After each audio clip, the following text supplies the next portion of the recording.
Salut! Alors aujourd'hui, tu vas apprendre à réaliser un diagramme en bâton avec ta Texas Instruments. On va partir pour cela d'une activité qui permet de comparer ici des salaires. Alors on a une première ligne qui correspond au caractère et puis une autre donc qui correspond aux effectifs. On commence par mettre la calculatrice sur On. Ensuite, un grand classique, on appuie sur seconde plus et on se positionne sur l'option 4 pour effacer toutes les listes afin de bien nettoyer la calculatrice, qu'on parte sur une base bien propre. Ça, je le conseille vraiment. Ensuite, on appuie sur le bouton Stat. Voilà, on se positionne sur Edit 1 et on va compléter les colonnes L1 et L2. Voilà, dans L1, on va mettre donc le caractère, donc 600. 1400, 1600, et ainsi de suite. On a...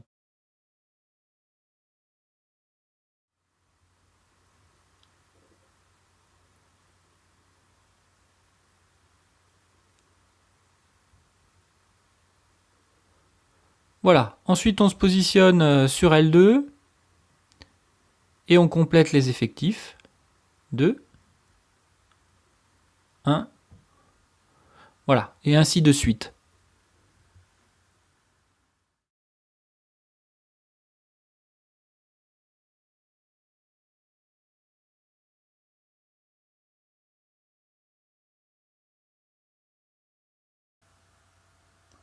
Voilà, maintenant on va appuyer sur seconde, FX.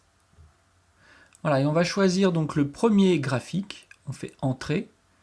Là, je vais allumer, je vais afficher mon graphique, donc je fais en sorte que A2F soit bien surligné. Ensuite, je vais sélectionner voilà, mon diagramme en bâton. C'est celui-ci, on fait entrer. Enfin, il faut que je renseigne sur liste X seconde L1 et pour les effectifs seconde L2. Entrée. Voilà.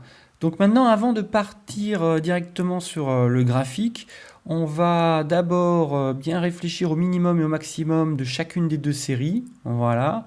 On regarde un petit peu les valeurs et on va ajuster d'abord la fenêtre. Alors, je clique sur fenêtre. Voilà, alors là, il apparaît moins 10, 10, 1, moins 10, 10. C'est pré-réglé, c'est souvent ce type de valeur que l'on retrouve. On va les modifier, bien sûr, et les ajuster pour avoir un graphique qui soit vraiment intéressant. Alors, pour ma valeur mini 0, pour ma valeur max, je prends 3000. En effet, j'avais 2600 comme maximum. Et pour l'écart, le pas, je vais prendre le dixième à peu près de 3300. Pour Y min, alors là, je vais choisir moins 1. Pour Y max, on va partir sur 5.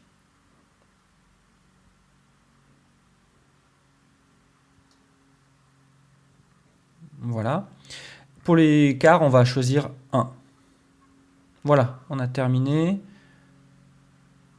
On appuie maintenant sur graphe. Et voilà notre diagramme en bâton. Il faut bien savoir qu'on ne peut pas faire d'autres types de diagrammes. On est vraiment limité à ce qu'on appelle le diagramme en barre ou en bâton. On ne peut pas faire d'histogramme véritablement.